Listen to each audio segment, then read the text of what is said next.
जय जिनेन्द्र। Vardhman education and research institute में आप सभी का बहुत बहुत स्वागत है।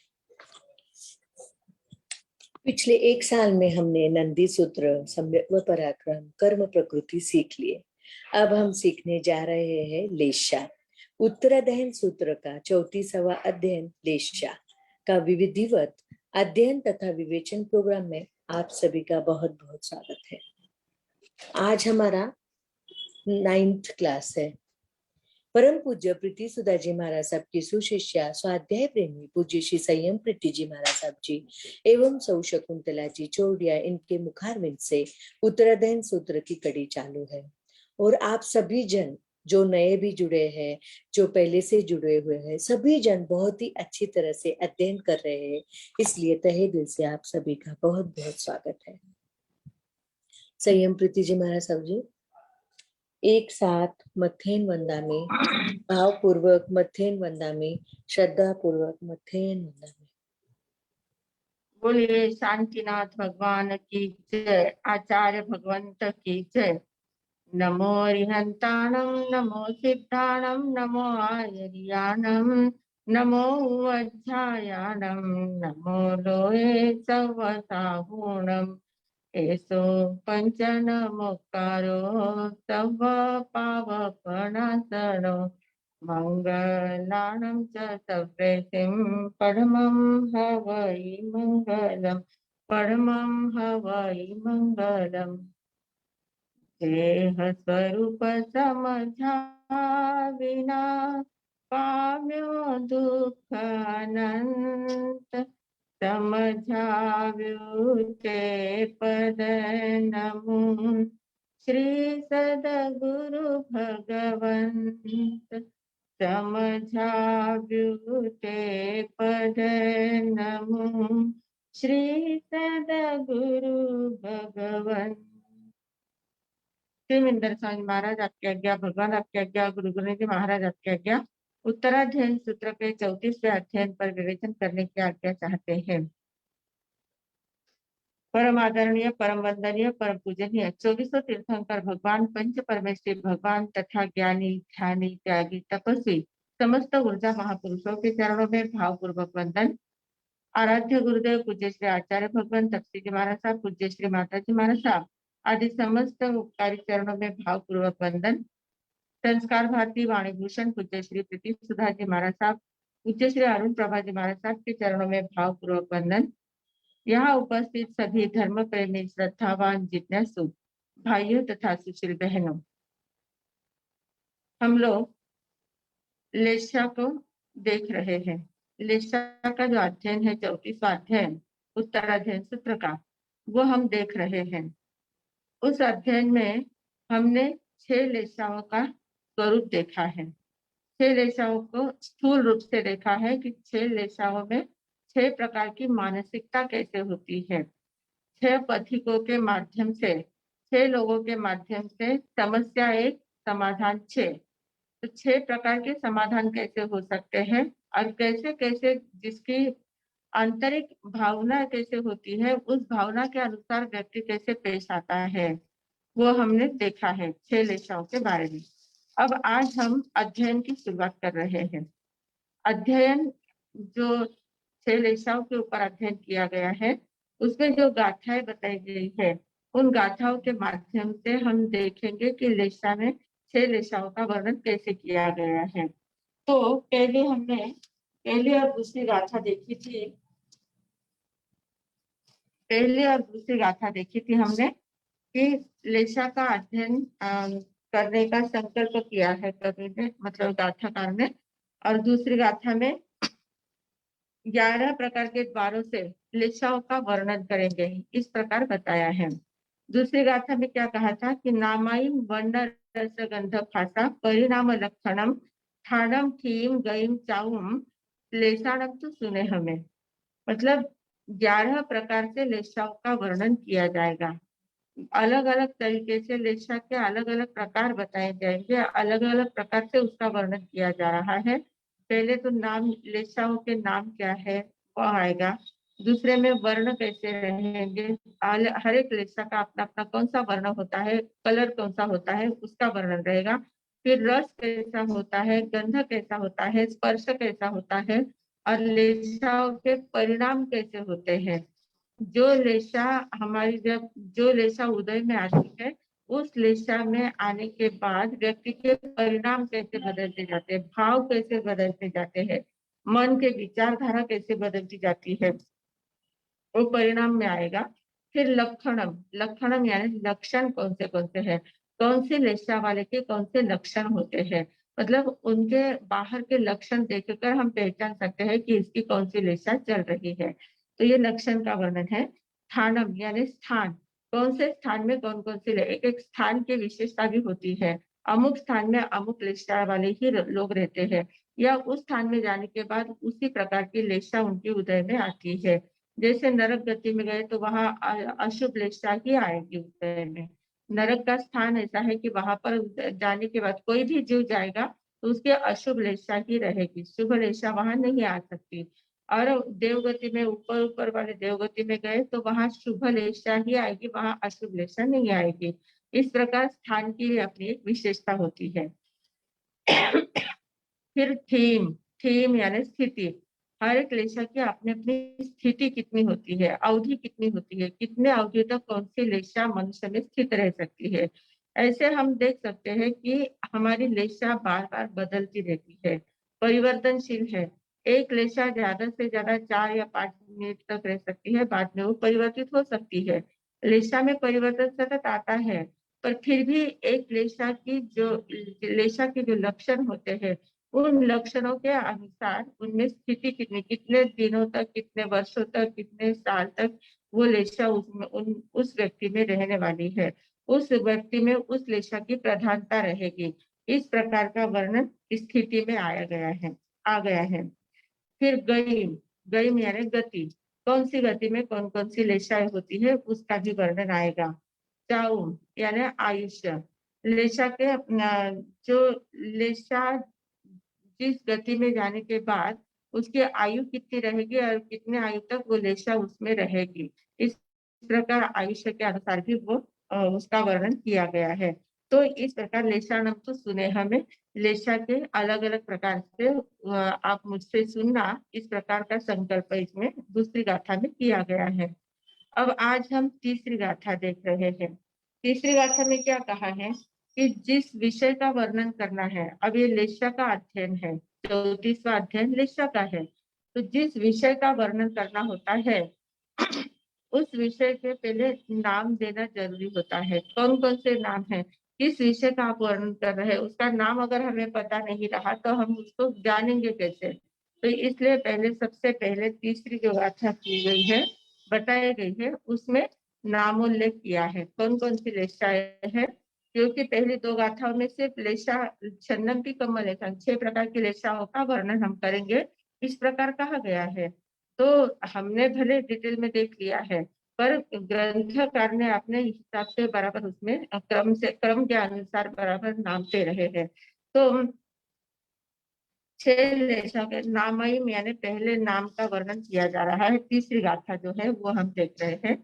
चिन्हानी लाय काव्य ते उपमात है वयम, शुक्लेशाय छट्टाय नामायम तुजह कमम। चिन्हा यानी कृष्ण लेशा, नीला यानी नील लेशा, काऊ यानी कपोत लेशा, कपोत भी कहते हैं, कापोत भी कहते हैं। कापोत लेशा जिसको हम कहते हैं कबूतर जैसा, उसकी कबूतर की जो ग्रीवा होती है ना, उसके जैसा उसका कलर होता है। उसमें पूरा काला रंग भी नहीं है, पूरा लाल रंग भी नहीं है, लाल और काले का मिक्स कलर होता है, उसको कपोत कहते हैं। तो काऊ लेशा। फिर तेउलेशा, तेउलेशा यानी तेजस लेशा, तेजोलेशा। पम्हा तहेवय, पम्हा यानी पद्मलेशा, पद्मलेशा। तहेवय यानी तथैव, तथा, तथायम, तथा और शुक्लेशा यानी शुक्ललेशा, शुक्ललेशा ये छठी शुक्ललेशा है। पहली कृष्णलेशा, दूसरी नील, तीसरी कापोत, चौथी तेजो, पांचवी पद्म और छठी शुक्ललेशा है। छठा नामायम तु जह कमम, ये सभी नाम कहे गए हैं। कैसे कहे? जह कमम यानी यथाक्रम से नाम बताए गए हैं। जह कमम यानी क्या? यथाक्रम से नाम बताए गए हैं। ये जो नाम बराबर एक के बाद एक ही लेशा का नाम आएगा, कृष्ण के बाद नील ही आएगी, नील के बाद कपोत ही आएगी, ऐसे क्रम उसका बताया गया है। तो क्रम के अनुसार वे सारे नाम उल्लेख किए गए हैं। तो ये नामायन तो जह कमम, नाम छह कर्मों के, छह लेशाओं के अपने अपने क्रम के अनुसार नामों का उल्लेख किया गया है तीसरी गाथा में। अब चौथी जो गाथा है, चौथी गाथा में वर्ण का वर्ण जो दूसरा बताया था द्वार, नामाई वर्ण रसगंध, तो वर्ण यानी वर्ण, वर्ण यानी रंग। हर एक लेशा का अपना अपना एक रंग होता है, पर्टिकुलर उसका कलर बताया गया है। ऐसे देखा जाए तो छह लेशाओं के वाले मतलब जिसमें जो भी लेशा होती है, जिस लेशा की प्रधानता होती है उस रंग की प्रधानता बताई गई है, उस रंग के प्रधानता के अनुसार वो लेशा कही गई है। पर वास्तव में देखा जाए तो छह लेशाओं में छह रंग होते हैं। छह रंग जो है और हर एक लेशा में, कृष्ण लेशा वाले के में भी नील कपोत तेजो पद्म शुक्ल सभी रंग रहेंगे। शुक्ल लेशा वालों में भी कृष्ण नील कपोत तेजो पद्म सभी रंग रहेंगे। कपोत लेशा वालों में भी सभी रंग रहेंगे। हर एक छह लेशाओं में छह प्रकार के रंग होते हैं। सभी रंग होते हैं पर एक रंग की प्रधानता होती है। जिस रंग की प्रधानता होती है उस रंग का उस लेशा का नाम उसको दिया जाता है कि इस व्यक्ति में इस इन गुणों की प्रधानता है, इस रंग की प्रधानता है, इसका ओरा जो है वो इस कलर का है, इसलिए इसकी ये लेशा चल रही है। इस प्रकार वर्ण के अनुसार रंग लेशाओं का नाम दिया गया है, तो लेशाओं का वर्णन भी किया गया है। तो अब चौथी जो गाथा है, चौथी गाथा में वर्ण का कृष्ण लेशा का वर्णन बताया गया है। वर्ण कहा गया है कृष्ण लेशा, जो कृष्ण यानी काली, काली लेशा है। तो सिर्फ कृष्ण लेशा कहने से, काला रंग कहने से ऐसे ध्यान में नहीं आता है। बहुत बार क्या होता है, हमारे शास्त्रों में जो भी बातें बताई जाती है, आगम में जो भी बातें बताई जाती है, वो काफी डिटेल में होती है और एक बात के लिए काफी अलग अलग प्रकार के उसको उदाहरण दिए जाते हैं, अलग अलग नामों के द्वारा उल्लेख किया जाता है, अलग अलग प्रकार से उसको समझाया जाता है, क्योंकि सभी लोग सभी बातों से परिचित नहीं हो पाते हैं। बहुत लोगों को कितनी बातें पता ही नहीं होती है, तो किसी को कौन सी बात पता होती है, किसी को कौन सी बात पता है। तो चार पांच नाम दे दिए तो उसमें से आप किसी भी नाम को ग्रहण करके उस रंग को आप ग्रहण कर सकते हैं। काले रंग वाले काफी चीजें होती है, काले रंग की अनेक चीजें हैं, उनमें से कौन कौन सी चीजों को प्रमुखता से बताया गया कि किस प्रकार काला रंग तो है पर वो काला रंग कैसा है, उस काले रंग का वर्णन इस कृष्ण लेशा चौथी गाथा में बताया गया है। तो चौथी गाथा में क्या कहा? जिमुय नित्थ संकासा गवल रित्थ सन्निभा खंजांजयन नयन निभा चिन्ह लेशा वर्णो। जिमुय निद्ध संकासा, जिमुय निद्ध संकासा यानी क्या कहा? जिमुय का अर्थ कहा है, जिमुय यानी मेघ, मेघ का अर्थ कहा गया है। जिमुय निद्ध संकासा, संकासा यानी समान, संकासा का अर्थ होता है समान।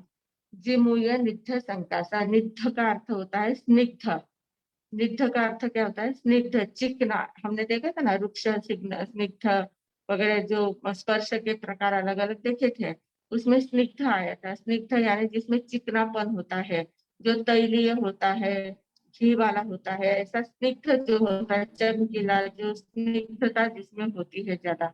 तो जिमुय निग्ध संकासा, इसका अर्थ कहा है कि स्निग्ध काले मेघ के समान। मेघ यानी बादल, जिमुय का अर्थ होता है बादल। जो बादल होते हैं, बादल कैसे होते हैं? एकदम घने बादल है, काले काले बादल छा जाते हैं। बहुत गहरे बादल जब आकाश में छा जाते हैं, आसमान में छा जाते हैं, तो एकदम अंधेरा अंधेरा जैसा हो जाता है। जो पानी से भरे हुए हैं, पानी से भरे हुए स्निग्ध बादल है, जो रुक्ष बादल नहीं है, ऐसे सूखे सूखे बादल नहीं है, सफेद सफेद बादल नहीं होते हैं, सफेद सफेद बादलों का वर्णन नहीं है यहाँ। जो काले हैं, पानी से पूरे भरे हुए बादल है, ऐसे अभी उसमें से पानी गिरेगा ही, ऐसा जो वर्णन ऐसी जो अवस्था होती है बादलों के, वो एकदम काले गजरारे ऐसे बादल, घने बादल छा जाते हैं आकाश में। तो उन बादलों का वर्णन कहा है। जिमोय निग्ध संकासा, संकासा यानी समान, स्निग्ध स्निग्ध बादलों के समान, स्निग्ध काले काले जो बादल है उन बादलों के समान जिसका वर्ण होता है उसको कृष्णलेशा कहते हैं। कृष्णलेशा को एक उपमा दी है, काले घने स्निग्ध बादलों की उपमा एक है। दूसरा है गवल रिठग सन्निभा। गवल यानी क्या? गवल का अर्थ होता है भैंस के सींग। भैंस जो होती है, भैंस के सींग जो होते हैं वे एकदम काले काले होते हैं। भैंस के सींग का काला काला रंग होता है, तो काले काले रंग वाले भैंस के सींग होते हैं। गवल का अर्थ होता है भैंस के सींग। रिठग, रिठग यानी रीठा, अरिठा जो आती है, अरिठा एक वनस्पति होती है, एक प्रकार का होता है। उसके जो फल होते हैं ना, वे फल काले काले होते हैं, एकदम काले होते हैं। अब ये जो उपमाएं दी जा रही है उनमें बहुत से लोगों का अरिठा मालूम नहीं होगा। किसी को भैंस का सींग कैसी होती, भैंस ही मालूम नहीं होती है। किसी को कोई बात मालूम है, किसी को किस बात की मालूमात नहीं होती है। तो सबको ध्यान में आने के लिए अलग अलग प्रकार की उपमाएं दी जाती है। तो एक गाथा में पूरे काले रंग की ही उपमाएं दी गई है, अलग अलग प्रकार से समझाए कि ऐसा काला रंग, बादलों जैसा काला रंग है। अगर बादल आपके ध्यान में नहीं आते तो भैंस का सिंग जो होती है, भैंस के सिंग काले होती है, तो भैंस के सिंग के समान काला रंग है। या वो भी ध्यान में नहीं आ रहा है तो अरिठा के बीज होते हैं, अरिठा के बीज एकदम काले होते हैं। या कौवा जो होता है, कौवा एकदम काला होता है, कौवे के समान काले रंग होते हैं। फिर खंजन खंजन जन नयन निभा। खंजन का अर्थ क्या होता है? खंजन यानी जो गाड़ी, पहले के जमाने में बैलगाड़ियां चलती थी, बैलगाड़ियों में एक प्रकार का वंगन कहते हैं उसको, ओंगन या वंगन या ऐसा कुछ होता है। उसमें एक ऐसा लिक्विड ये होता है जो उसमें भरा जाता है, और उसके कारण वो एकदम काला होता है। वो चाक में होता है, चक्र में होता है, और उसमें फिर वो गाड़ी बराबर चलती जाती है। तो गाड़ी का वंगन जिसको कहते हैं, तो वो एकदम काला होता है। वो अगर हमारे कपड़े, अपने कपड़े को भी लग जाए तो कपड़ा एकदम काला हो जाता है। उसका रंग एकदम काला पक्का रंग होता है, काला रंग होता है। तो खंजन यानी वंगन, गाड़ी का जो वंगन होता है उसको उसके समान काला रंग है। फिर अंजन, अंजन का अर्थ होता है आंखों में जो भरा जाता है अंजन, जिसको काजल भी बोलते हैं, या काजल, काजल या अंजन भी बोलते हैं, अंजन या काजल बोलते हैं।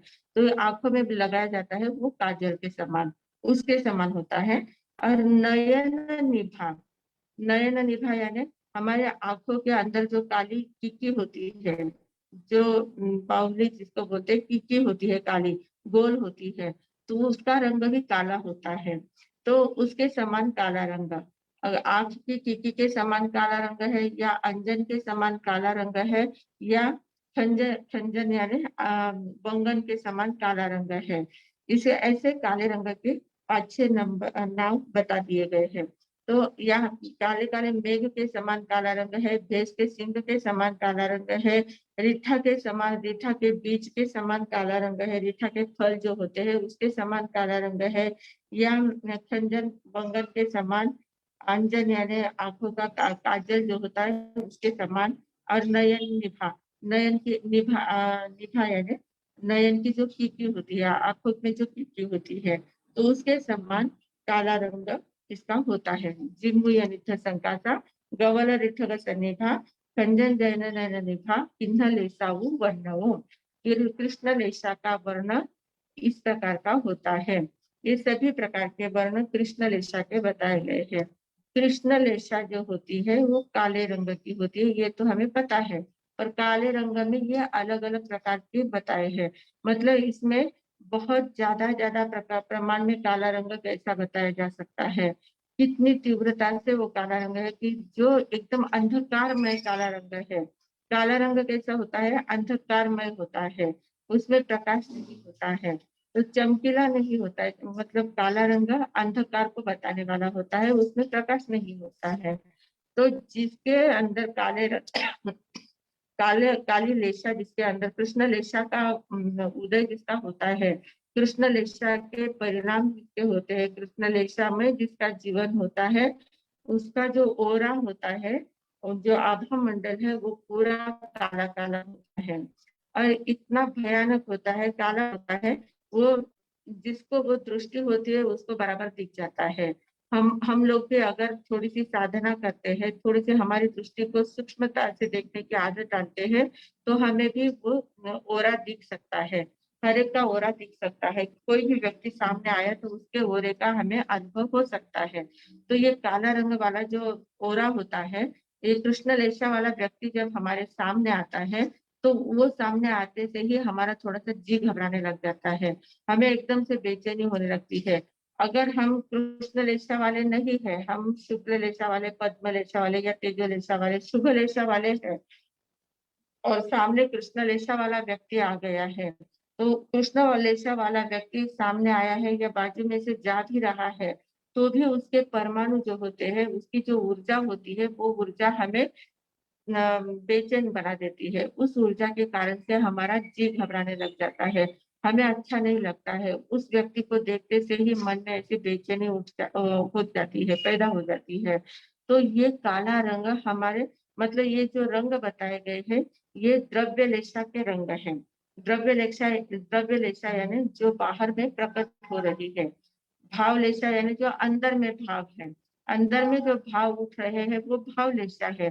पर जो वो प्रकट हो रही है बाहर में, उसकी अभिव्यक्ति हो रही है विचारों के द्वारा, वचन के द्वारा, मन वचन काया के द्वारा, अलग अलग प्रकार से जब उसकी अभिव्यक्ति बाहर होती है, तो वो अभिव्यक्ति, वो ऊर्जा जब बाहर निकलती है, तो वो ऊर्जा ऐसे तकलीफ देह ऊर्जा होती है। हर एक मतलब उसके सामने जो भी आता है, कृष्ण लेशा वाला कृष्ण लेशा के साथ रहा तो फिर उसको इतनी तकलीफ नहीं होती है, क्योंकि दोनों की समान समान लेशाएं होती है। तो उनको कोई फर्क नहीं, उनकी पड़ जाती है, उनको अच्छा लगता है, या झगड़ा फसाद करेंगे या और भी ज्यादा कृष्ण लेशा में वातावरण बना देंगे, अशांत वातावरण में बना सकते हैं। पर शुभ लेशा वाला अगर कृष्ण लेशा वाला के सामने जाता है, तो उसका जी घबराता है, उसको बेचैनी होती है, उसको अच्छा नहीं लगता है। तो ये लक्षण मोटे तौर पर इस प्रकार के लक्षण इनमें होते जाते हैं। तो ऐसा ये कृष्ण लेशा वाला जीव होता है। फिर दूसरा कहा है नील लेशा। नील लेशा वाले का जो वर्ण वर्ण कहा गया है। अब कृष्ण लेशा यानी एकदम डार्क काली लेशा है, काला रंग है, एकदम डार्क कलर का है। और नील लेशा वाला जो है, उसमें नीला रंग है, गहरा नीला रंग है, पर काले से थोड़ा सा कम है। काला एकदम ही काला होता है और नीला रंग थोड़ा सा उससे कम होता है। तो नीले रंग में थोड़ी सी, थोड़ा ठीक है, जैसे दगड़ापेक्षा बीट मऊ, ऐसा मराठी में कहते हैं कि पत्थर की अपेक्षा जो ईंट होती है वो थोड़ी सी नरम होती है। पत्थर बहुत ही ज्यादा कठोर होता है, उसके अपेक्षा ईंट जो होती है वो थोड़ी सी नरम होती है। तो इस प्रकार काला रंग कृष्ण लेशा वाला तो एकदम ही काला होता है और नील लेशा वाला थोड़ा सा कम होता है उससे। तो कहा नीला सोग संकासा चास पिच्छ समपभा पेरुलिय नित्थ संकासा नील लेसा उवन्नओ। अब नील लेशा के वर्ण कहे गए हैं। नील लेशा में कहा, क्या कहा, नीला सोग संकासा, सोग, नीला सोग यानी नील अशोक वृक्ष, सोगा यानी क्या, अशोक वृक्ष। अशोक वृक्ष जो होता है, अशोक वृक्ष ऐसे दो तीन प्रकार के होते हैं। कोई रक्त कलर वाला, मतलब लाल कलर वाला अशोक वृक्ष होता है, कोई हरे कलर वाला होता है, कोई नीले कलर वाला होता है। तो नीले कलर वाला जो अशोक वृक्ष होता है, वो एकदम ऐसा डार्क होता है और वो अंधेरा जैसा ही रहता है, मतलब उसमें से प्रकाश नहीं दिखता, एकदम अंधेरे जैसा उसका कलर होता है। तो ये नीले रंग का जो डार्क नीला रंग होता है अशोक वृक्ष का, यहाँ उस उसी वृक्ष को बताना है, नीले रंग के ही वृक्ष को बताना है, इसलिए नीला सोग संकासा कहा। नहीं तो सिर्फ अशोक वृक्ष कहा जाता तो फिर उसमें लाल रंग वाला भी अशोक वृक्ष आ जाता, हरे रंग वाला भी अशोक वृक्ष आ जाता था। तो सिर्फ नीला सोग संकासा यानी नीले अशोक वृक्ष के समान, नीला जो अशोक वृक्ष होता है उसके समान नीललेशा का रंग होता है। दूसरा कहा चास पिच्छ समपभा, चास पिच्छ समपभा यानी चास पक्षी होता है, चास पक्षी एक होता है, उसके जो पंख होते हैं वे एकदम नीले गहरे नीले रंग के पंख होते हैं। पंख उसके जो होते हैं चास पिच्छ समपभा, पिच्छ यानी उसके पंख, तो चास पक्षी के जो पंख होते हैं उसकी जो प्रभा होती है, उसका जो रंग होता है वो एकदम गहरा नीला रंग होता है। तो उसके समान नीललेशा वाले का रंग होता है, गहरा नीला रंग होता है। फिर वेरुलीय नित्य संकासा, वेरुलीय यानी वैडूर्य मणि, वैडूर्य रत्न होता है, रत्न का एक प्रकार जिसको हम नीलम भी कहते हैं, नीलम का अर्थ ही वैडूर्य होता है। तो नीलम जो होता है, वैडूर्य रत्न जो होता है रत्न वो, उसमें चमक होती है, पर उसका रंग कैसा होता है, एकदम गहरा नीला रंग होता है, नीलम का रंग एकदम गहरा नीला होता है। तो वेरुलीय नित्य संकासा, यहाँ भी नित्य शब्द आया है, नित्य का अर्थ होता है स्निग्ध, तो वैडूर्य मणि जो है वो भी स्निग्ध वैडूर्य मणि के समान, मतलब चमकदार वैडूर्य मणि जो होता है।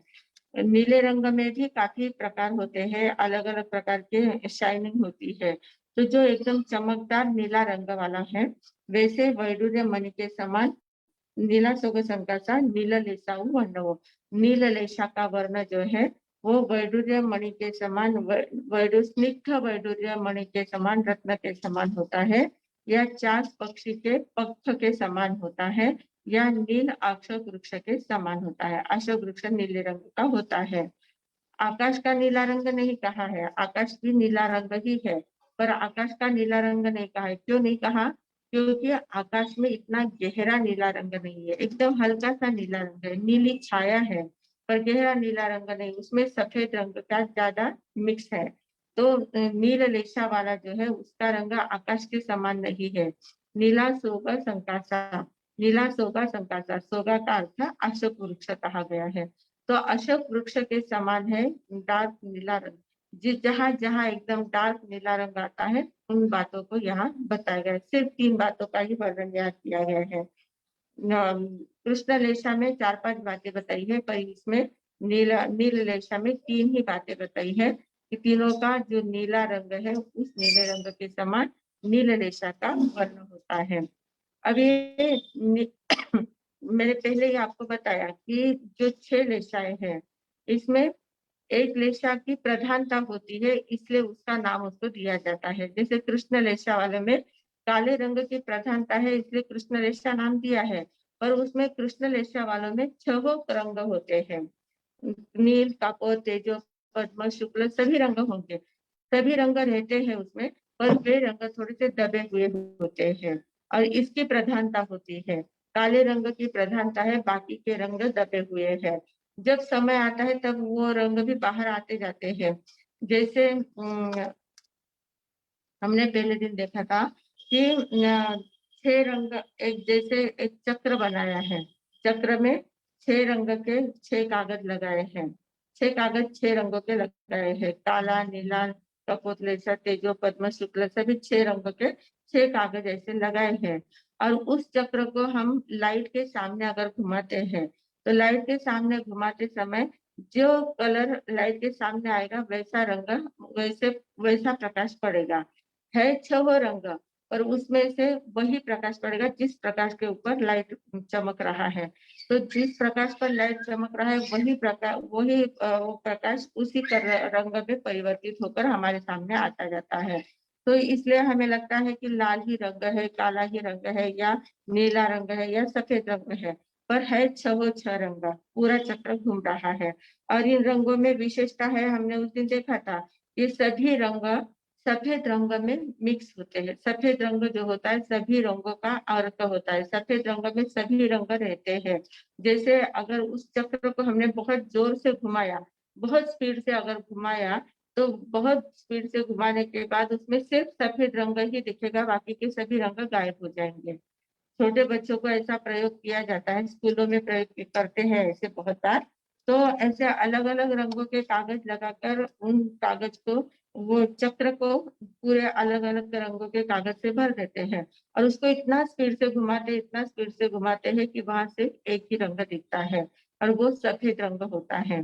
जैसे आप लोग फैन भी लगाते हो, फैन में भी अगर अलग अलग प्रकार के रंग उस पे लगा दिए, उनके पातों में अलग अलग रंग लगा दिए और एकदम स्पीड से अगर घुमाया तो उसमें आपको सिर्फ सफेद रंग दिखेगा, बाकी सभी रंग गायब हो जाते हैं।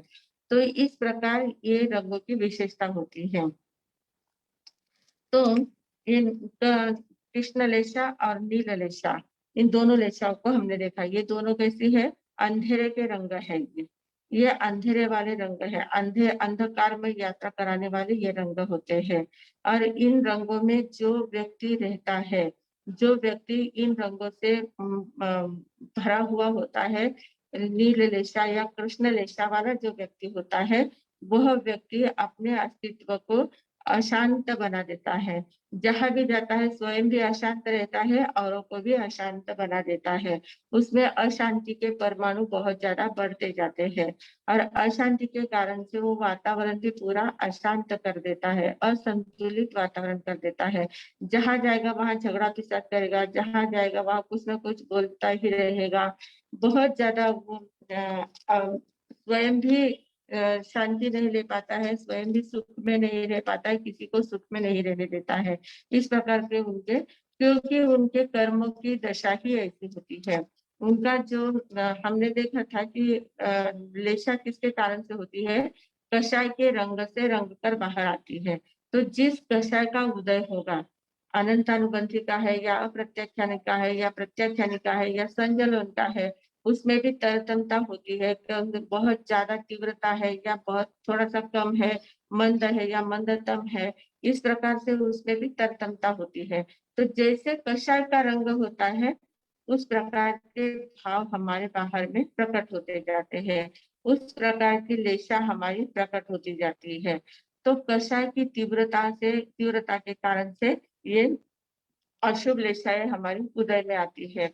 और हमें लगता है वो उदय में तो आती है और उदय में आने के बाद हम उसके उदयाधीन बन जाते हैं। जैसे उदय में आई वैसी ही हमारी स्थिति हो जाती है और वैसा ही हम करने लग जाते हैं। जैसे क्रोध के परमाणु उदय में आए हैं, तो क्रोध के परमाणु उदय में आने के बाद हम तुरंत क्रोध करने लगे, थोड़ा सा कुछ निमित्त मिला कि तुरंत हमारा क्रोध जागृत हो जाता है और तुरंत हम सामने वाले के साथ झगड़ा फिसाद करने लग जाते हैं।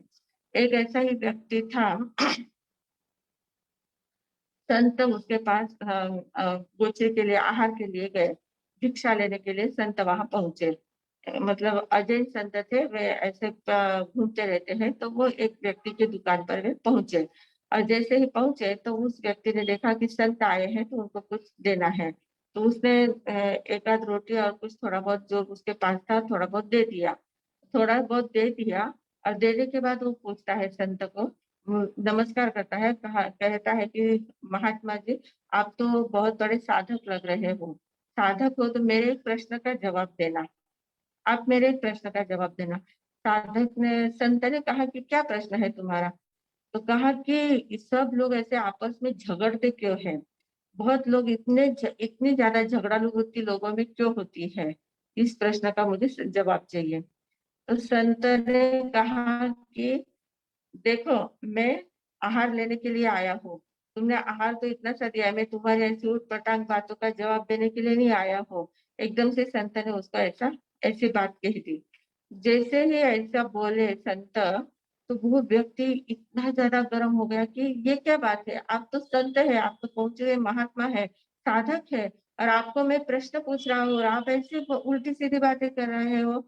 एक तो मैंने आपको आहार बहराया है, आपको आहार दिया है, खाने की चीज दी है, और मैंने इतना छोटा सा प्रश्न पूछा और उसके जवाब में आप ऐसे बोल रहे हो, इतनी ज्यादा वो गड़बड़, कैसे संत हो, आप में संतत्व है ही नहीं, आप सिर्फ ढोंग करके यहाँ आए हुए हो और कुछ हम लोगों को लूटने के लिए आए हैं, आप में कुछ है ही नहीं दम, ऐसे वैसे बहुत बहुत ज्यादा वो बातें करने लग गया, इतना ज्यादा बोलने लग गया वो आदमी।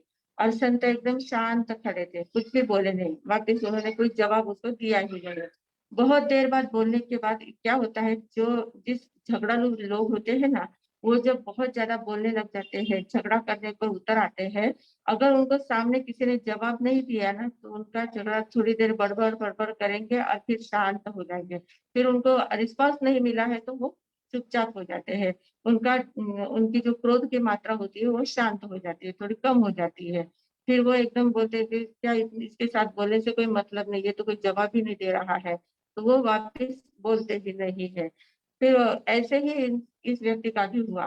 संत ने कोई जवाब ही नहीं दिया, और जवाब नहीं दिया इसलिए वो व्यक्ति थोड़ी देर बहुत बहुत ज्यादा बड़बड़ बड़बड़ करने के बाद वो शांत हो गया।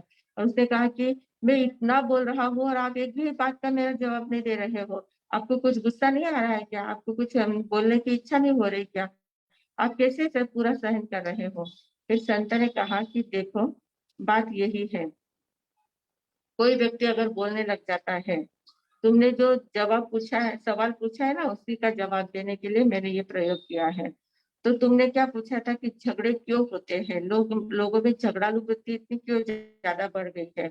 तो उसका जवाब मैं दे रहा हूँ कि अगर एक व्यक्ति बोलने लग जाता है, अब मैंने तुमको सिर्फ इतना ही कहा कि मैं तुम्हारे उटपटांग जवाब देने के लिए नहीं आया हूँ, मैं आहत लेने के लिए आया हूँ।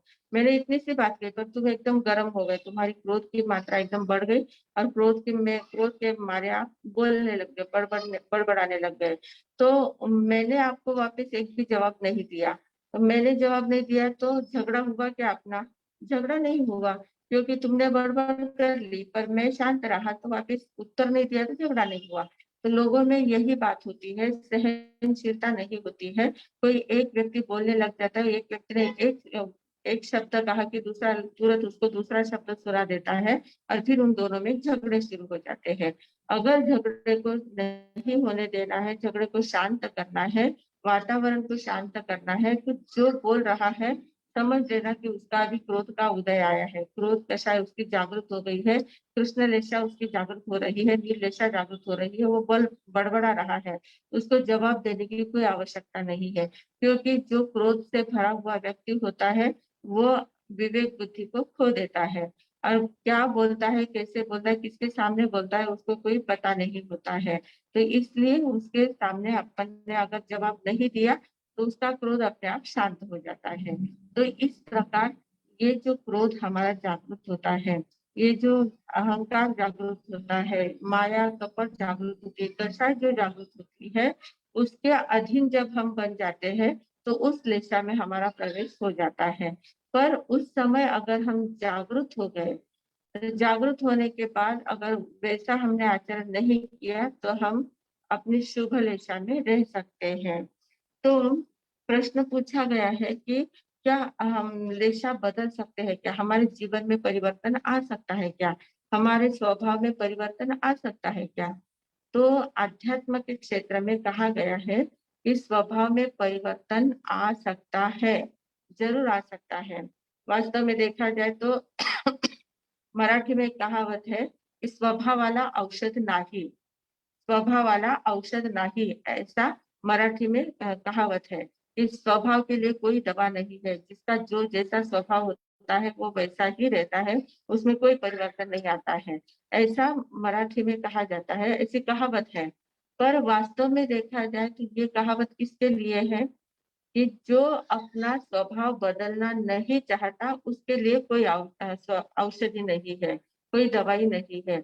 अगर हमें अंदर से लगता है कि मेरा स्वभाव बराबर नहीं है, मुझे मेरा स्वभाव बदलना चाहिए, अगर अंदर से बदलने की हमारी प्रवृत्ति होगी, बदलने की भावना अगर हमारी होगी, तो उसके लिए बराबर हमें दवा मिल सकती है, उसके लिए हमें कुछ साधना मिल सकती है, उसके लिए हमें कुछ प्रयोग मिल सकता है। तो जिसको भी लगता है कि मेरा स्वभाव क्रोधी है या मेरा स्वभाव अच्छा नहीं है, मेरा अभी कृष्ण रेशा का उदय चल रहा है या नील रेशा का उदय चल रहा है, मेरे मन में ऐसे उठपटांग जैसे कुछ ना कुछ विचार आते रहते हैं, ये बराबर नहीं है, ऐसा अगर हमें लगता है और उनको बदलने की भावना है तो बदला जा सकता है। उसके लिए हमारे यहाँ प्रयोग होते हैं। अगर ऐसा बदला नहीं जाता, स्वभाव अगर बदला नहीं जाता, तो फिर हम मिथ्यात्व में से सम्यक्त्व में कैसे आ सकते हैं? हमारे सम्यक मिथ्यात्व के अनादिकाल से हमारी मिथ्यात्व में धारणा बनी हुई है। हम पर में ही अपने आप को मानते रहते हैं। हमारी दृष्टि मिथ्या है, तो मिथ्या दृष्टि को सम्यक दृष्टि कैसे बना सकते हैं?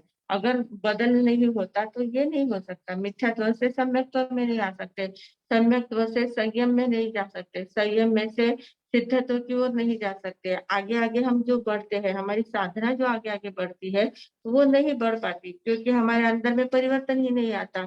अगर परिवर्तन करना हमारा स्वभाव नहीं होता, स्वभाव में परिवर्तन नहीं आता, तो फिर ये बातें हमारे जीवन में घटित होती ही नहीं। जैसे अनादिकाल से चल रही है, वैसा ही हमारा भी जीवन चलता रहता था। क्योंकि जो प्राणी होते हैं, कुत्ते हैं, गाय है, जो भी प्राणी होते हैं, उनमें कोई परिवर्तन देखा नहीं जाता ज्यादातर। क्यों नहीं देखा जाता? क्योंकि उनमें उतनी बुद्धि नहीं है, उनको अपना स्वभाव परिवर्तन करने की भावना भी नहीं होती है, और उनमें उतनी क्षमता भी नहीं है, इसलिए उनमें कोई परिवर्तन नहीं आता है। हजारों साल पहले जो कुत्ते भौंकते थे, वही कुत्ते आज भी भौंकते ही है, उसमें कोई फर्क नहीं पड़ता है, उनमें कोई प्रगति नहीं होती है। हजार साल पहले के मानव में और आज के मानव में बहुत ज्यादा अंतर है। मानव ने बहुत प्रगति कर ली है, बहुत अपने जीवन में बदलाव लाए हैं। मानव में परिवर्तन बहुत ज्यादा आया है, पर जानवरों में वो परिवर्तन नहीं आ सकता। सैकड़ों साल पहले जो बैल ढोते थे, बैलगाड़ियां ढोते थे, आज भी वही काम करते हैं, उनके काम में कोई परिवर्तन नहीं है। पर मनुष्य में बहुत ज्यादा परिवर्तन है। मनुष्य जो काम पहले हाथों से करता था, आजकल वो मशीन मशीन के द्वारा फटाफट कर लेता है। आजकल तो लिखने का काम ही नहीं है, फटाफट सिर्फ अंगुलियां दबाई की काम, फटाफट टाइपिंग का काम हो जाता है। तो बहुत प्रगति कर ली है, तो बदलाव आता है, परिवर्तन आता है, पर परिवर्तन लाने की भावना हमारी होनी चाहिए। अगर परिवर्तन नहीं हो सकता, तो फिर असंत जो होते हैं, जो दुर्जन लोग हैं, वो सज्जन कभी बन ही नहीं सकते। अर्जुन माली जैसा व्यक्ति इतना हत्यारा था, वो संत बन ही नहीं सकता।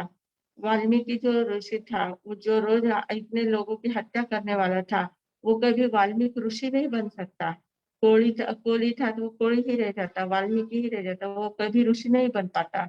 तो ऐसे परिवर्तन जो आता है, आंतरिक जो परिवर्तन आता है, उस आंतरिक परिवर्तन लाने की कुछ प्रक्रिया होती है, और वो प्रक्रिया हमारी यहाँ बहुत अच्छी तरह से कही गई है।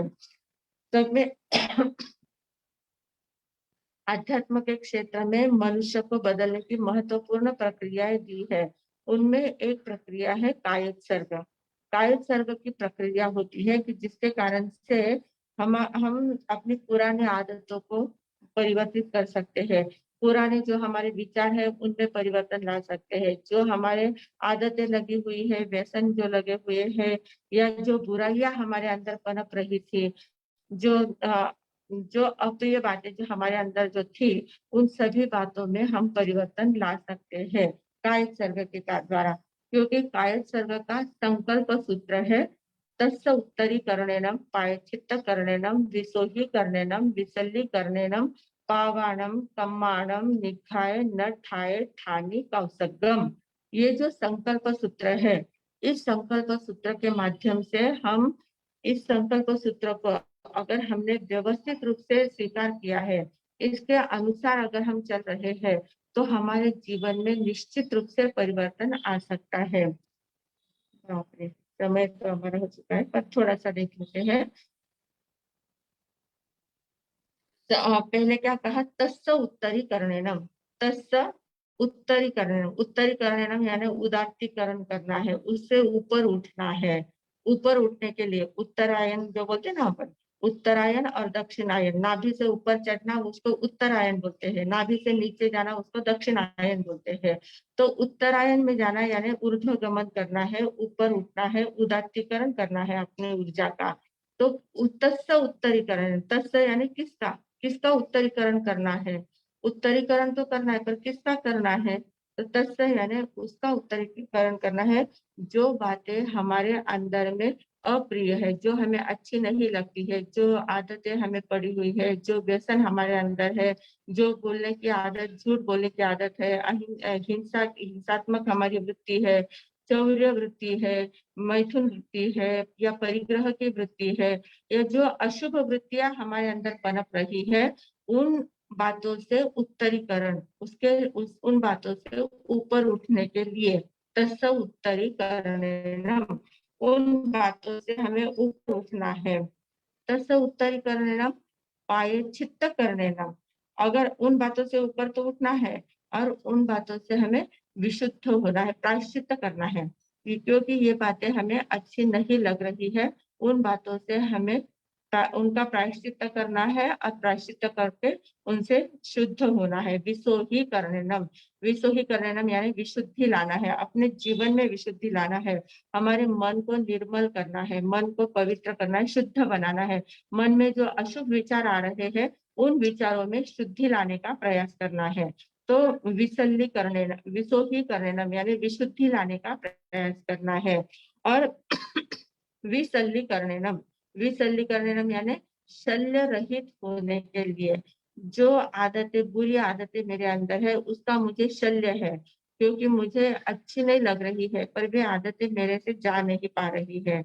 तो उन आदतों को निशल्य होने के लिए, उन आदतों से छुटकारा पाने के लिए, उन आदतों को छोड़ने के लिए, उन आदतों को मिटाने के लिए मैं कायक सर्ग की मुद्रा में बैठना चाहता हूँ, कायक सर्ग करना चाहता हूँ।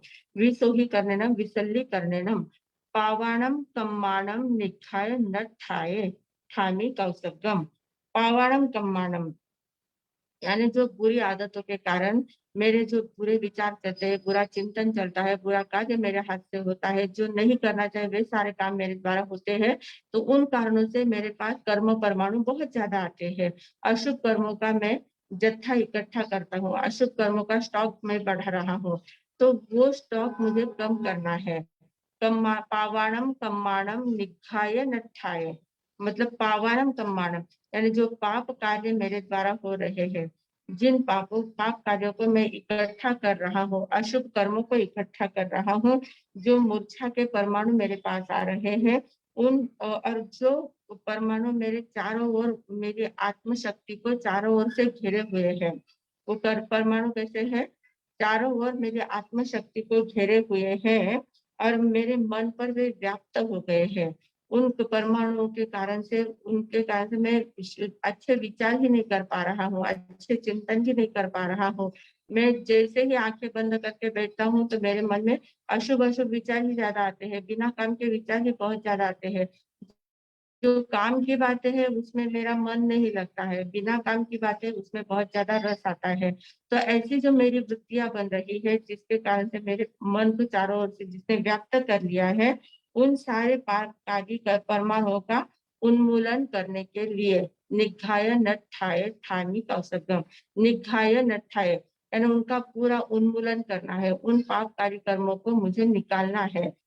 मेरे अंदर, मेरे आत्मा के ऊपर जो पापकारी पाप कर्म जो छा गए हैं और जिसके कारण से मेरी अशुभ लेशा उदय में आ रही है, उस अशुभ लेशा को शुभ लेशा में परिवर्तन करने के लिए, उन पापकारी कर्मों से मुक्त होने के लिए, उन पापकारी कर्मों को धो डालने के लिए ठामी कौशगम, मैं कायिक सर्ग को ठामी यानी मैं कायिक सर्ग को स्थापना करता हूँ, कायिक सर्ग में अपने आप को बैठा रहा हूँ, मैं अपने आप को कायिक सर्ग में स्थित कर रहा हूँ। तो कायिक सर्ग में इस प्रकार स्थित करना है, क्योंकि कायिक सर्ग जो है वो अपने स्वभाव को बदलने वाला है। क्योंकि कायिक सर्ग में सिर्फ बैठना नहीं होता है, बैठकर 4 लोगों से का कायिक सर्ग कर लिया, 20 लोगों से का कायिक सर्ग कर लिया, इसको कायिक सर्ग नहीं कहते हैं। कायिक सर्ग ये बहुत बड़ी प्रक्रिया है, और उस प्रक्रिया को किस प्रकार से करना है, कैसे उस प्रक्रिया से हमें अपने आप को बदलना है, बहुत सुंदर विधि हमारे यहाँ शास्त्रों में दी गई है। और हमारे बहुत बड़े बड़े संतों ने अपने किताबों में, अपने अपने व्याख्यानों के द्वारा बहुत ज्यादा विधियां हमें बताई है। ऐसी ही विधि एक हमारे पास आई हुई है, और उस विधि के माध्यम से हम देखेंगे कि कायिक सर्ग कैसे करना है। कायिक सर्ग में पहले तो संकल्प किया है कि पायचित करणम, विसोही करणम, विसल्ली करणम, पावनम कम्मानम निखाय नठाय ठानी कौशगम। तो यह कायिक सर्ग को मैं स्थापित कर रहा हूँ, अपने आप को स्थापित कर रहा हूँ कायिक सर्ग में। पर कायिक सर्ग में स्थापित करने के बाद क्या करना चाहिए, वो विधि क्या है, उसके आगे कौन सी विधियां होती है, कैसा चिंतन करना है, कैसे अनुप्रेक्षा करना है, क्या क्या बातें अंदर में करनी है, उन बातों को हम कल अवसर आने पर देखेंगे। आज हमारा समय बहुत हो चुका है। तो आज हमने दो लेशाओं के रंगों को देखा है, और दो लेशाओं के रंगों को देखने के बाद उन लेशाओं का जो प्रभाव हमारे व्यक्तित्व पर आता है, उस व्यक्तित्व को कैसे बदलना चाहिए, उस व्यक्तित्व में परिवर्तन कैसे लाया जाता है, उस परिवर्तन की भाषा हम थोड़ा सा, परिवर्तन की जो प्रक्रिया है उस प्रक्रिया को देखने का थोड़ा सा प्रयत्न करेंगे। और हर एक व्यक्ति को मैं नम्र विनंती करती हूँ कि आप सभी उस प्रक्रिया को जाने, समझे और आचरण में लाए, तो निश्चित रूप से आपके भी जीवन में बहुत बड़ा परिवर्तन आ सकता है। और परिवर्तन आने के बाद जो हमारा जीवन बनेगा वो बहुत आनंदमय जीवन बनेगा, शांतिमय जीवन बनेगा, सुखमय जीवन बनेगा। तो सभी का ऐसा आनंदमय, शांतिमय और सुखमय जीवन बने, इन्हीं सद्भावनाओं के साथ मैं विराम लेती हूँ। ओम शांति। कल अवसर आने पर आगे की प्रक्रिया हम देखेंगे और अगले रंग के भी गाथाएं देखेंगे। आज इतना ही बोलकर विराम लेती हूँ।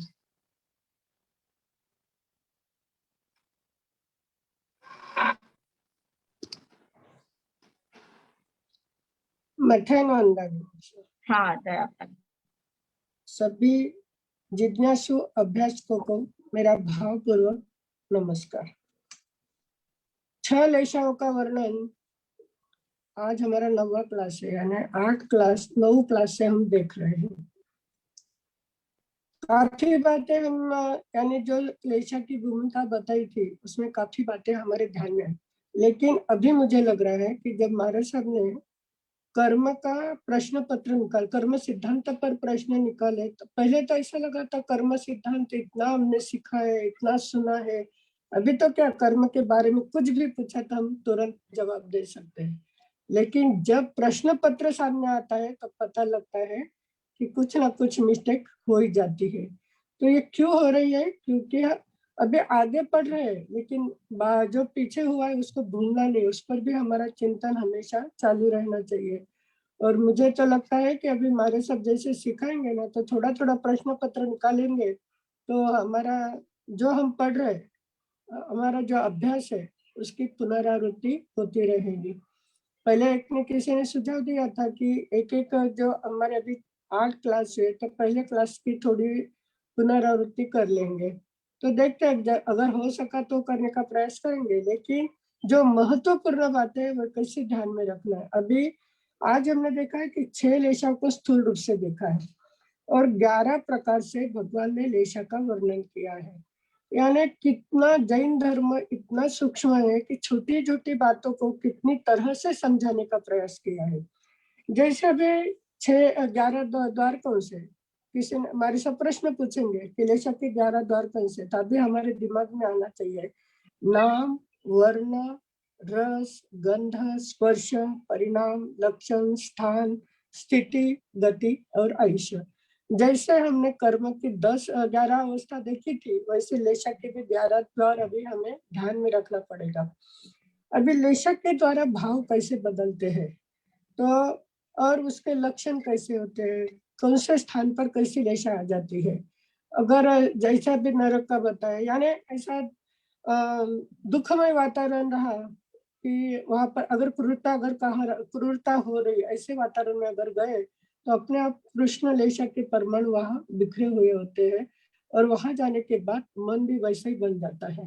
तो ये लक्षण, स्थान, फिर उसके अवधि कितने देर तक, 5-10 मिनट तो दशा रही थी, वापिस अगर शुभ लेशा की ओर बढ़ गए, अशुभ से शुभ में भी आ सकते हैं।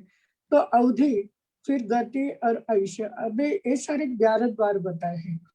अभी लेशा कैसी है, परिवर्तनशील है। कर्म को बदलना, कर्म को क्षय करना पड़ता है, कर्म के लिए साधना करनी पड़ती है, उदीरना वगैरह जो हमने देखा था, अपवर्तना, उद्वर्तना वगैरह। लेकिन लेशा का क्या है, परिवर्तन किस तरह से करना है। तो जिस विषय का अभी एक 11 द्वार बताए, तो भगवंत ने जिस विषय का वर्णन करना है, पहले उसके नाम देखते हैं, फिर उसके नाम के बाद नाम में भी उन्होंने कितने दृष्टांत देके समझाया है। अभी पहला दिया है नाम। नाम यानी कृष्ण, नील, कापुर, तेजो लेशा, पद्म लेशा, शुक्ल लेशा।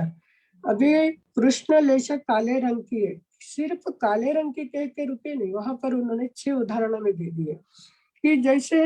और लेशा की एक विशेषता होती है कि अभी कृष्ण लेशा है तो प्रधानता काले रंग की रहेगी, लेकिन 6 रंग की हल्की सी छटा उसमें आई जाती है। अभी काले रंग के लिए कितनी बातें आज एकदम ऐसे ध्यान में आया कि काले रंग कितने प्रकार के हैं। तो एक पानी से भरे हुए घने बादल, जैसे स्निग्धता होती है उसमें, ऐसे घने पानी से भरे हुए स्निग्ध घने बादल। फिर दूसरा है भैंस के सींग। तीसरा बताया है अरिठा वनस्पति के बीज। रिठा हम जो बोलते हैं, तो रिठा भी कैसे होते हैं? काले ही होते हैं, कौवा तो काला होता ही है। फिर वंगन के समय, गाड़ी का जो वंगन होता है, सभी को अभी कई गाड़ी ध्यान में आई होगी कि उसका कलर, उसका जो चक्र होता है उसमें वंगन रहता है। उस वंगन के समान, काजल के समान और आंखों के टीकी के समान, कितने सूक्ष्म बातें पर हमें बताया है दृष्टांत देकर। 6 बातें ध्यान रखने की काले रंग कहाँ कहाँ पर हो सकता है। अभी ये जो काले रंग है, तो साधना करने के कारण अगर काले रंग यानी कृष्ण लेशा वाला अगर व्यक्ति वहां से गुजर रहा है, तो उसके ऊर्जा का इतना अभामंडल, उसका इतना ये रहता है कि शुभ लेशा वालों को भी थोड़ी देर के लिए क्या कर देता है? अशांत कर देता है। और वहां से जब गुजरता है तो वातावरण भी कैसा हो जाता है? असंतुलित बना देता है। और एक इसको समझता है कि यहाँ से कृष्ण लेशा वाला व्यक्ति गया, तो जिसकी साधना चालू है, जो साधक है वो सूक्ष्म दृष्टि से जान लेते हैं। ऐसे एक कृष्ण लेशा। अभी इसके आगे बताए नील लेशा। नील लेशा के लिए भी आज तक हमें लगता था का अशोक वृक्ष कहा कि एक लाल रंग ऐसा ही हमारे ध्यान में आया, लाल और हरा। लेकिन आज पता चला अशोक वृक्ष भी 3 रंग के होते हैं, लाल, हरा और नीला। और नीला रंग यानी अशोक वृक्ष नीले यानी गहरा नीला रंग, वो भी अंधेरा जैसा ही उसका रंग होता है। तो ये दूसरा है चास पक्षी के पंख के समान, उसकी प्रभा, चास पक्षी है उसके पंख की प्रभा गहरी नीली होती है। और तीसरा है वैरुध्य नीलम यानी वैरुध्य रत्न, उसका भी गहरा नीला नीला रंग होता है। अभी काले रंग 6 प्रकार के, नीले रंग 3 प्रकार के, ये बातें हमें ध्यान रखेंगे।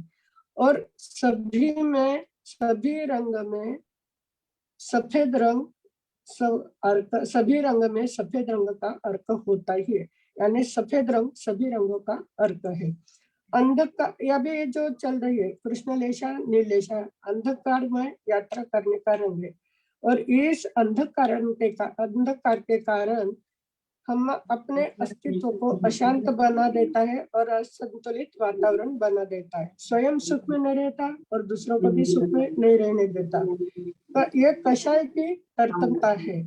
और लोगों में अभी पूछा लोगों में झगड़ा वृत्ति क्यों आती है, तो वो हमें समझा कि अगर एक व्यक्ति बोल रहा है दूसरा सामने वाला शांत हो गया, तो झगड़े आप वहां पर क्या हो जाते? कम। तो ये हमें आना चाहिए कि कभी भी ऐसा प्रसंग आया तो किस तरह से शांत रहना चाहिए और सामने वाली की दिशा हम किस तरह से बदल सकते हैं, यह देखना है।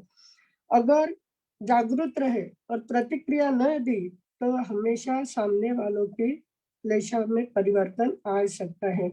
अगर स्वभाव में परिवर्तन नहीं आया, तो मिथ्यात्व से सम्यक्त्व में नहीं आ सकते, सम्यक्त्व में नहीं आए तो संयम नहीं, और संयम नहीं तो मोक्ष की यात्रा होने वाली नहीं। तो अशुभ लेशा से शुभ लेशा में आने का पुरुषार्थ हमेशा करना ही चाहिए। अभी जैसे बताया है कि आज एक बहुत बड़ी बात बताई कि अभी उसके परिणाम बता रहे हैं, लक्षण बता रहे हैं, उसका फल क्या मिलता है यह भी बताए हैं, लेकिन उस पर उपाय भी बताए हैं कि ये लेशा हम किस कारण से, लेशा में परिवर्तन किस तरह से ला सकते हैं। और उसका नाम है कायसर्ग यानी संकल्प के माध्यम से। और एक आपके सामयिक सूत्र की आपको विशेष रूप से जानकारी इस कायसर्ग शब्द से होने वाली है, जो हमने देखा है तसोत्र करणं प्रायश्चित करणं, कि जो अशुभ बातें हैं उस अशुभ बातों से किस तरह से ऊपर उठना है, बुराइयों को किस तरह से कम करना है, और उसका माध्यम है काय शब्द, और इसकी विधि कल बताने वाले हैं। तो मैं सभी को निवेदन करना चाहती हूँ कि जो हमें अच्छा मौका मिला है, उस मौके का लाभ उठाना है, और जो हमें सीखना अत्यंत ज़रूरी है, उसको ज़रूर सीख कर हमारे जीवन में परिवर्तन लाना है, तभी हमारी यात्रा प्रकाश की ओर बनेगी। कल सभी कायसर्गी की विधि किस तरह से है, वो सुनने के लिए जो आज आए हैं, नहीं भी आए हो तो सभी को सूचना कर देना, और जो महत्वपूर्ण विषय कल होगा, उसमें सभी शरीक होकर प्रकाश की ओर यात्रा करने का प्रयास करेंगे। इसी मंगल भावना के साथ मैं विराम लेती हूँ। धन्यवाद मासी जी। आगे हैंड में है सीमा जी गुगले।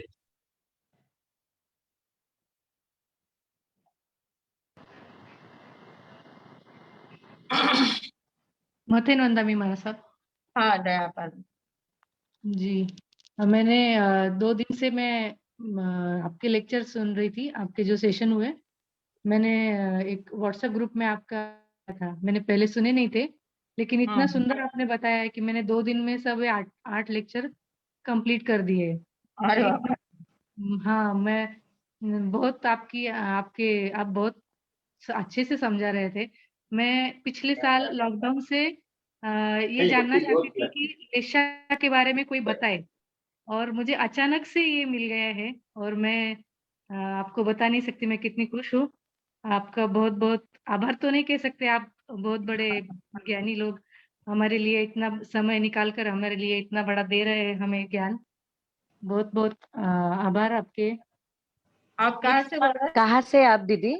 मैं अहमदनगर से बात कर रही हूँ। हैं? अच्छा अरे वाह, बहुत बहुत धन्यवाद। और हाँ, सभी और को निवेदन करना चाहती हूँ कि जो भी यूट्यूब पर देख रहे हैं सब्सक्राइब जरूर करें, तो पता चलेगा कितने लोग सुन रहे हैं।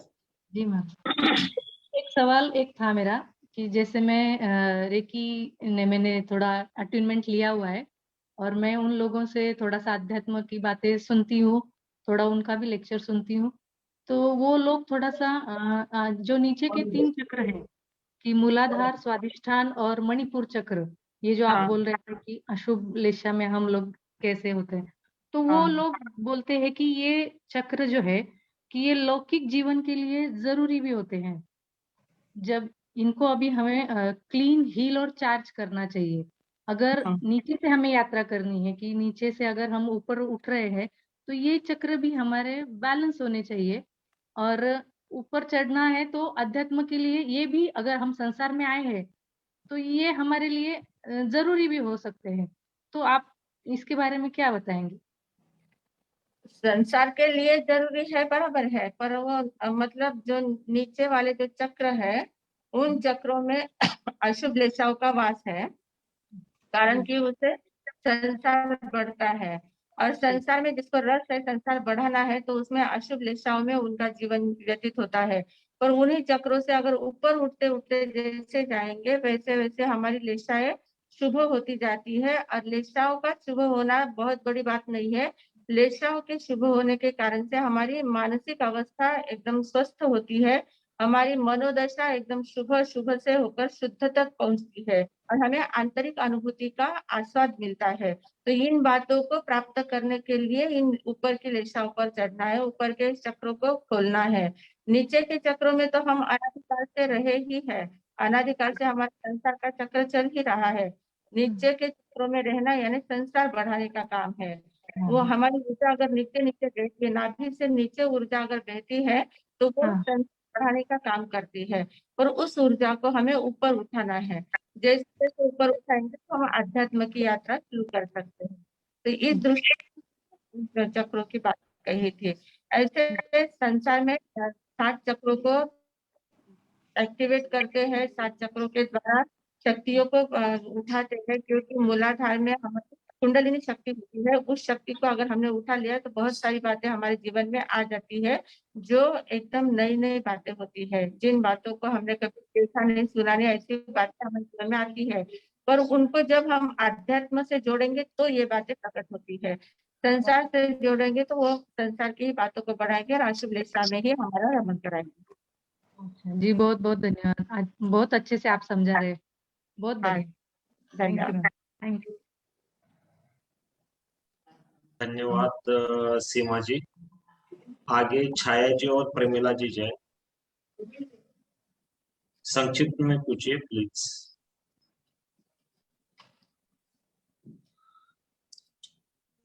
रही ना? हाँ हेलो, आवाज आ रही ना? हाँ बोल। हाँ हाँ, हमारा साहब जैसे प्राण निकलते हैं अपने शरीर से, तो ऊपर से प्राण निकले तो अच्छा, अगला जन्म अच्छा होता है। तो ये कैसे समझना है? नीचे से गया तो नरक गति वगैरह मिलने वाली या अशुभ? तो जैसे हमारी गति होती है ना, अगली गति में जैसे गति का बंध किया हुआ होता है, तो वैसे लेशा भी हमारी उदय में आती है। वो आगे उसका वर्णन आने वाला है। लेशा के अंतिम समय में वो परिणाम उसका क्या कैसे होता है, कौन सी गति में कैसी लेशा जाती है, कैसे ले जाती है, वो सारा वर्णन आने वाला है।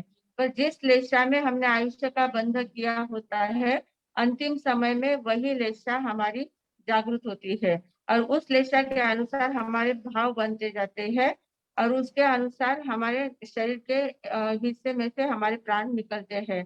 तो जिसके मुंह से, किसी के मुंह से निकलते हैं, किसी के नाक से निकलते हैं, किसी के आंखों से निकलते हैं, किसी के ऊपर से भी निकलते हैं, किसी के पाँव से भी निकलते हैं। तो जिस गति में जाना होता है, जितने नीचे नीचे से निकलेंगे उतने अशुभ गति का है, जितना ऊपर ऊपर से प्राण हमारे निकलते हैं वो शुभ गति का वर्णन कहा जाता है, शुभ गति में जाने का लक्षण कहा जाता है। तो उस हिसाब से होता है।